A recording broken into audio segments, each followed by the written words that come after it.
Satellite at Knoebels is a rare Eierly roloplane. This is an older flat ride, but it's an interesting one, and it has been thrilling guests at Knoebels for over 65 years. So today, I'm going to review this rare ride. All of the roloplanes were manufactured by the Eierly Aircraft Company. Based out of Salem, Oregon, Eierly opened in 1930. They originally intended to manufacture flight simulators, but they transitioned to amusement rides later that decade. And one of the rides they developed was the roloplane, which was nicknamed the Bullet or Salt and Pepper Shakers.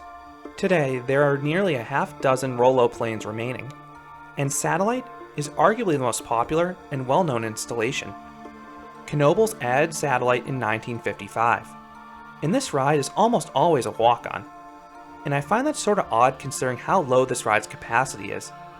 The ride consists of 2 arms, each with 2 cars, so the ride can seat a maximum of 8 riders. And because it can only load 1 arm at a time, it's not the most efficient loader either. Plus, Knoebels runs a really long cycle like every ride at the park. I don't think this ride is all that popular, but it works in this case. I don't think the ride's in imminent danger of being removed because it occupies such a small footprint, you really couldn't fit another adult ride in its place. The restraints in this one are interesting. You only have a lap belt, and that lap belt is fixed to the door. So when the operator shuts the door to lock you in the vehicle, the belt simultaneously locks into the door, keeping you in place.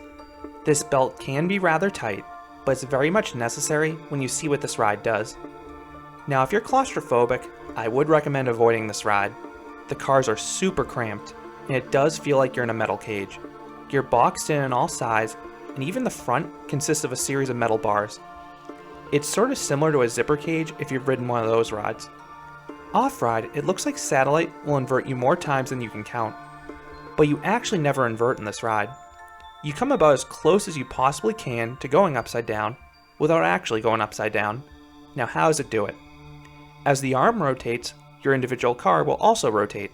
So as you rise towards the sky, your vehicle will twist 180 degrees to keep you upright. And then when you dive towards the ground, you twist back 180 degrees to also stay upright. But the ride can be divided into 2 distinct segments, the vertical section and the horizontal section. The vertical section of the ride is not particularly forceful. It doesn't really offer many positive Gs, and it definitely doesn't have airtime or hang time. But it is extremely disorienting because of the non-stop motion. Plus it runs both forwards and backwards, so for one half of the ride, you have the visual of diving towards the ground. For the other half, you feel like you're being pulled towards the sky as you see the ground disappear beneath you. But I think the horizontal section is the crazier part of the ride.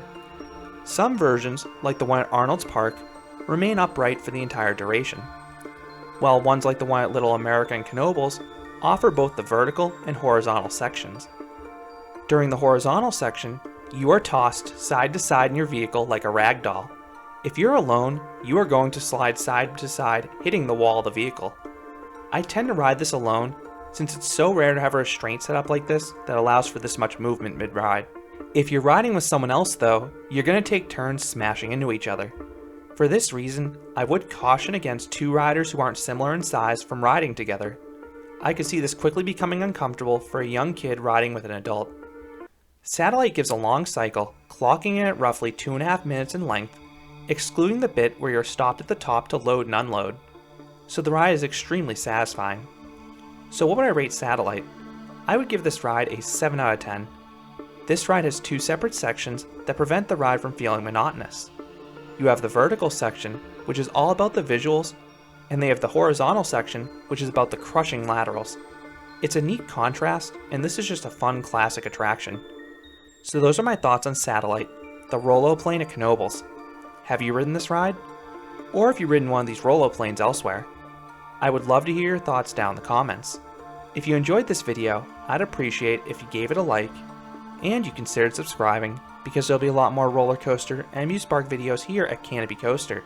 Thanks for watching.